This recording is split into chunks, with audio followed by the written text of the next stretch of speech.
नमस्कार, मैं हूं श्रेया राज और आप देख रहे हैं न्यूज वॉच इंडिया।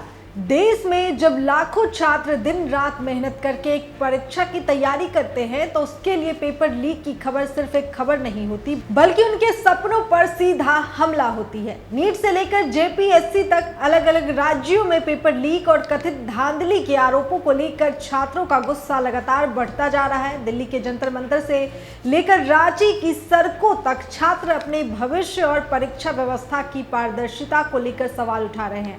लेकिन अब इस पूरे मामले में केंद्र सरकार ने ऐसा कदम उठाया है जिससे पेपर लीक करने वाले गिरोहों की मुश्किलें बढ़ सकती है, क्योंकि अब पेपर लीक के मामलों में सिर्फ राज्य पुलिस या जांच एजेंसियां ही नहीं बल्कि ईडी की भी एंट्री हो गई है। पेपर लीक को लेकर केंद्र सरकार का रुख अब बेहद सख्त नजर आ रहा है। जानकारी के मुताबिक ईडी ने देश के अलग अलग हिस्सों में सामने आए पेपर लीक मामलों में ECIR यानी इन्फोर्समेंट केस इंफॉर्मेशन रिपोर्ट दर्ज करनी शुरू कर दी है। बताया जा रहा है कि राजस्थान, हरियाणा, गुवाहाटी, बिहार के पटना, कर्नाटक, बेंगलुरु, महाराष्ट्र और झारखंड से जुड़े मामलों में ईडी ने कार्रवाई शुरू की है। यानी अब जांच सिर्फ इस बात तक सीमित नहीं रहेगी कि पेपर किसने लीक किया और किसने उसे आगे पहुंचाया।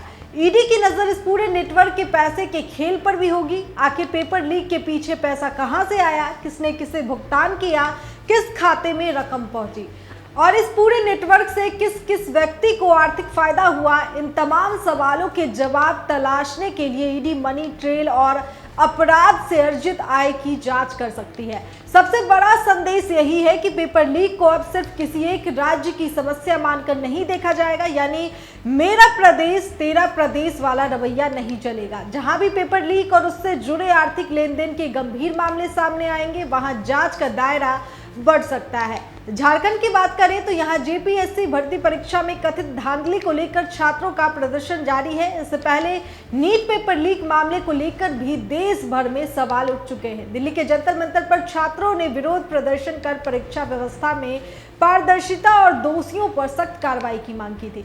अब सवाल सिर्फ एक परीक्षा का नहीं है, सवाल उन लाखों युवाओं का है जो सरकारी नौकरी और बेहतर भविष्य के लिए वर्षों तक तैयारी करते हैं। एक पेपर लीक होने से सिर्फ परीक्षा प्रभावित नहीं होती, बल्कि ईमानदारी से तैयारी करने वाले हजारों छात्रों का भरोसा टूटता है। इसी बीच पेपर लीक और परीक्षा में अनुचित साधनों के खिलाफ सरकार ने कानूनी स्तर पर भी सख्ती बढ़ाने का दावा किया है। संसद से पारित सार्वजनिक परीक्षा से जुड़े संशोधन कानून में पेपर लीक जैसे मामलों की जांच और दोषियों के खिलाफ कड़ी सजा का प्रावधान किया गया है।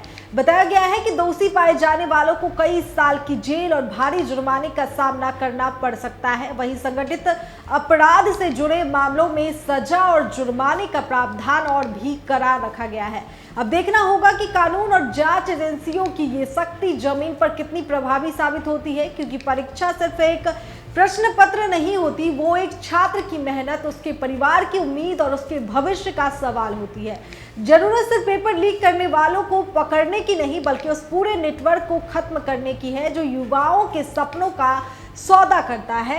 अब ईडी की एंट्री के बाद जांच का दायरा कितना बढ़ता है और पेपर लीक के मामलों में कौन कौन से बड़े नाम सामने आते हैं, इस पर पूरे देश की नजर रहेगी। आपका क्या मानना है? पेपर लीक रोकने के लिए सरकार को और क्या सख्त कदम उठाने चाहिए? अपनी राय कमेंट बॉक्स में हमें जरूर बताएं।